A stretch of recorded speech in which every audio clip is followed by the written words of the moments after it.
नमस्कार, मैं हूं Anup Kumar. VVI question series for 10th class में आपका स्वागत है। आज का वीवीआई क्वेश्चन बहुत ही इंपॉर्टेंट है। पढ़ते हैं। एक परमाणु का इलेक्ट्रॉनिक विन्यास 287 है, तो इस तत्व का नाम एवं परमाणु संख्या क्या है?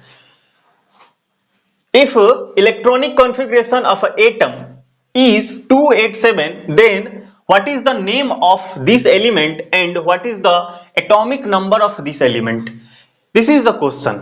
ये बहुत इंपॉर्टेंट है। इस क्वेश्चन को 1 मार्क्स में भी पूछा जा सकता है ना। ऑब्जेक्टिव क्वेश्चन जो पूछते हैं उसमें पूछा जा सकता है ना। तो ये बहुत इंपॉर्टेंट है। आपको इसका आंसर देख के ही पता चल जाना चाहिए। अगर नहीं चल रहा है तो उसी को नहीं पता चल रहा होगा जो 9th क्लास में काम चोरी किया है। जो काम चोरी नहीं किया है उसको ही बहुत आसानी से अब तक पता चल जाना चाहिए। देखो, जब आप परमाणु संरचना पढ़ रहे थे 9th क्लास में, तो आपके टीचर ने आपको बताया था कुछ एलिमेंट्स, शुरू के एलिमेंट्स जैसे 20 तक या 30 तक, आमतौर पर 30 तक कहते हैं। उन्होंने बोला था टेबल, जैसे हम 2 का 2 2 4 2 6 ऐसे याद करते हैं, उस तरह से पहाड़े की तरह याद होनी चाहिए शुरू के एलिमेंट्स। कैसे? Hydrogen 1, helium 2, lithium 3, beryllium 4, boron 5, carbon 6, nitrogen 7, oxygen 8, fluorine 9, neon. ऐसे देखो, सोचना नहीं पड़े, वो पहाड़े की तरह निकलना चाहिए। तब जाकर के आप इस क्वेश्चन का बहुत आसानी से आंसर निकाल सकते हैं। अगर आप इसको काउंट करेंगे, अगर इसको आप काउंट करेंगे 2 8 कितना है? 10 हो गए और 7 17। निश्चित ही इसमें इलेक्ट्रॉन की संख्या कितनी है? तो 17 है। इलेक्ट्रॉन की संख्या कितनी है? 17 है। इलेक्ट्रॉनिक कॉन्फ़िगरेशन यहां दिया है ना। और एटॉमिक नंबर भी पूछा है। एटॉमिक नंबर भी पूछा है और इस तत्व का नाम भी पूछा है। What is the name of this element, है ना। एलिमेंट का नाम भी आपको बताना है। और ये आपको इलेक्ट्रॉनिक कॉन्फ़िगरेशन, इलेक्ट्रॉनिक विन्यास आपको दिया है 287। तो 287 हम काउंट किए तो पता चला कि ये 17 आया। तो आप बताइए, जो टेबल की तरह आपको याद करना होता है। देखिए, अगर आपने याद नहीं किया है वास्तव में, तो निश्चित ही 20 तक कम से कम आप याद कर लीजिए। आपका जो क्वेश्चन 1 मार्क्स के बनेंगे, ये 2 मार्क्स में क्वेश्चन पूछा गया है, मैंने क्वेश्चन बैंक में देखा है। तो अगर ऐसा क्वेश्चन बनते हैं तो 20 संख्याओं तक ही पूछा जाएगा। तो आपको जब आप याद कर लेंगे तो कोई भी क्वेश्चन बनेगा फटदे बना देंगे। जैसे मैं बोल रहा हूं, और आप बताइए कि 17 नंबर पे कौन आता है? Hydrogen 1, helium 2, lithium 3, beryllium 4, boron 5, carbon 6, nitrogen 7, oxygen 8, fluorine और neon 10, sodium 11, magnesium 12, aluminium 13, silicon 14, phosphorus 15, sulphur 16, chlorine 17, argon 18, potassium 19, calcium 20। 17 number पर कौन आया था? क्लोरीन, है ना। तो तत्व का क्या नाम है भाई? तत्व का तो नाम आ गया क्लोरीन। ठीक है, तत्व का नाम आ गया क्लोरीन। 17 नंबर पर क्लोरीन होता है। और अब बात करते हैं कि एटॉमिक संख्या क्या है। तो देखिए, किसी वो जो आप सजाया गया है 1 2 3 4 जो नंबरिंग होता है, वो परमाणु संख्या का ही नंबरिंग है। तो इसका क्या मतलब हुआ? 17 नंबर पे है, परमाणु संख्या 17 है। तो हम क्या कहेंगे, इसका आंसर क्या देंगे? तत्व का नाम क्या लिखेंगे? क्लोरीन। ये 2 नंबर में क्वेश्चन आया है। देखिए, इतना लिखने से 1 नंबर हो गया। 2 नंबर में आप क्या लिखेंगे? इस तत्व का परमाणु संख्या, एटॉमिक नंबर, परमाणु संख्या इक्वल टू 17, है ना। अब कहेगा इलेक्ट्रॉनिक कॉन्फ़िगरेशन तो ठीक है, इतना दिया है। आप ये बताइए परमाणु संख्या का डिफिनीशन क्या आपको पता है? परमाणु संख्या का डिफिनीशन क्या है? कई लोग क्या बोलते हैं कि अगर कोई तत्व दिया गया है और उस तत्व में जितने इलेक्ट्रॉन होते हैं उसी को हम बोल देंगे परमाणु संख्या। पर इलेक्ट्रॉन की जो संख्या होता है ना किसी तत्व में, वो फिक्स नहीं होता है। ये बदलते घटते बढ़ते रहता है। थोड़ा सा हीट देंगे, इलेक्ट्रॉन इजेक्ट हो जाएंगे, है ना, ऐसा होता है। तो इलेक्ट्रॉन जो होते, इसमें जो इलेक्ट्रॉन, न्यूट्रॉन और प्रोटॉन होते हैं, ये अनस्टेबल होता है इलेक्ट्रॉन। तो इसलिए परिभाषा को हम इलेक्ट्रॉन के रूप में ना दे करके हम न्यूक्लियस में जो प्रोटॉन है उसकी संख्या से डिसाइड करते हैं। तो हम इसका परमाणु संख्या, अगर आपसे कोई पूछता है कि डिफिनीशन बताइए कि परमाणु संख्या क्या है, तो हम ये कहेंगे किसी तत्व के परमाणु में, और ऐसे भी बोले किसी तत्व के परमाणु के नाभिक में, क्योंकि प्रोटॉन कहां होता है? What is the place of proton? तो प्रोटॉन का जो स्थान है वो होता है न्यूक्लियस, नाभिक। तो हम क्या कहेंगे, किसी तत्व के परमाणु के नाभिक में उपस्थित प्रोटॉन की संख्या परमाणु संख्या कहलाता है ना। क्या लिखेंगे, किसी तत्व के किसी तत्व के परमाणु के नाभिक में, किसी तत्व के परमाणु के नाभिक में उपस्थित प्रोटॉन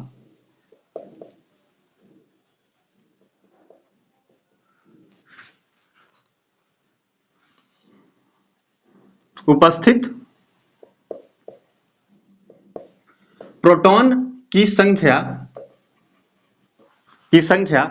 परमाणु संख्या कहलाता है।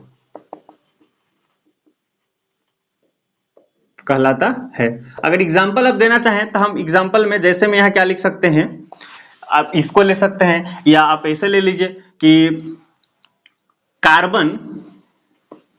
कार्बन के नाभिक में 6 प्रोटॉन पाया जाता है ना। कार्बन के नाभिक में प्रोटॉन कितने हैं, 6 है। इसलिए जो इसका एटॉमिक नंबर होगा, परमाणु संख्या जो होगा, परमाणु संख्या जो होगा इसका, वो कितना हो जाएगा, 6 हो जाएगा। और आपने एक सूत्र पढ़ा होगा, N बराबर E बराबर P, है ना। तो इलेक्ट्रॉन बराबर प्रोटॉन नहीं, number of electron equal to number of proton, ये होता है ना। N यहां ना लिखे, Z, कैपिटल Z लिखा जाता है ना। जो एटॉमिक नंबर होता है generally denoted by capital Z। तो Z बराबर E बराबर P, है ना। यानी कि एक एटम के अंदर जितने इलेक्ट्रॉन होते हैं उतना ही प्रोटॉन होते हैं। और एटम कैसा होना चाहिए, न्यूट्रल एटम, है ना। उदासीन परमाणु अगर है तो इलेक्ट्रॉन की जितनी संख्या होगी उतना ही प्रोटॉन की संख्या होगी, और उतना ही हम उसकी परमाणु संख्या कहेंगे। ठीक है। तो इसी प्रकार से एक क्वेश्चन मैं और दे रहा हूं, आपको बताना है जो इलेक्ट्रॉनिक विन्यास है, इलेक्ट्रॉनिक कॉन्फ़िगरेशन है। अगर सपोज कीजिए कि आपको ये दिया है 2 8 1, तो तत्व का नाम क्या होगा, व्हाट इज द नेम, तत्व का नाम क्या होगा। दूसरी बात, उसकी परमाणु संख्या क्या होगा। तो इसको काउंट कर लेंगे, परमाणु संख्या आ जाएगा। तो हम अगर 8 इसको करें 2 8 10 हो गया, और 1 11, तो Z बराबर कितना आ गया, 11। नाम क्या होगा इसका, है ना। नेम की अगर बात करें तो हम इसको बोलते हैं सोडियम, है ना, सोडियम। आप ऐसे इसको, सोडियम एक ऐसा है तत्व जिसको चाकू से आसानी से काटा जा सकता है, ये धातु है।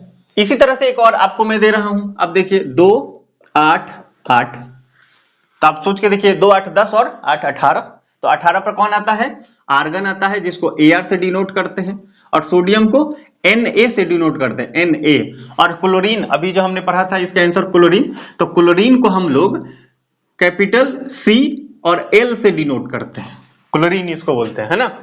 अगर आपको 2 और 4 दिया जाए, अगर पूछा जाए कि इसका नाम बताइए क्या होगा, तो 2 और 4 किसका है, 2 और 4 6 होगा, तो परमाणु संख्या तो 6 आ गया। नाम क्या होगा, 6 नंबर पे कौन आता है, hydrogen 1 helium 2 lithium 3 boron 4 boron 5 carbon 6, carbon 6।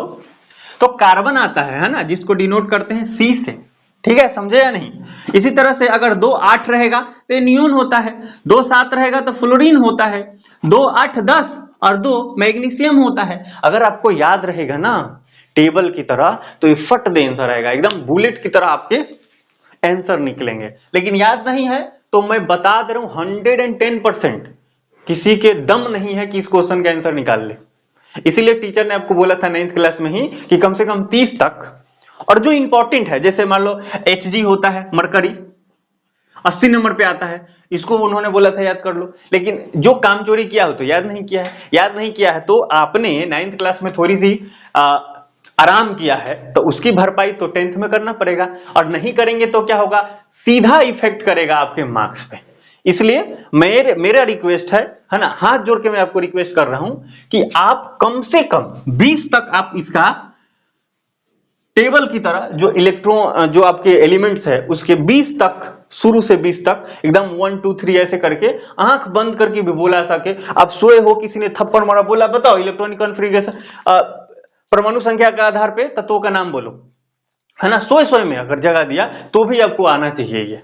अगर फटाफट आप बता देंगे तो माना जाएगा कि हाँ ऐसे क्वेश्चन को आप बिना सोचे बना सकते हैं। सीधा आपने देखा 2 8 10 था 17, 17 है भाई, क्लोरीन है, बस आंसर आ गया आंसर, इसमें कुछ सोचना ही नहीं था। लेकिन अगर आप नहीं पढ़ेंगे, नहीं इसको याद करेंगे तो मुश्किल हो जाएगा। उम्मीद करते हैं कि मेरी बातें आपको समझ में आई है और आप निश्चित ही, अगर याद नहीं होगा तब इस तक याद करेंगे। उम्मीद करते हैं कि आपको निश्चित ही याद होगा। बाकी आप सिलेबस के अकॉर्डिंग स्टडी करते चलिए, मार्क्स बहुत अच्छे आएंगे। मिलते हैं अगले वीडियो में। जय हिंद, जय भारत।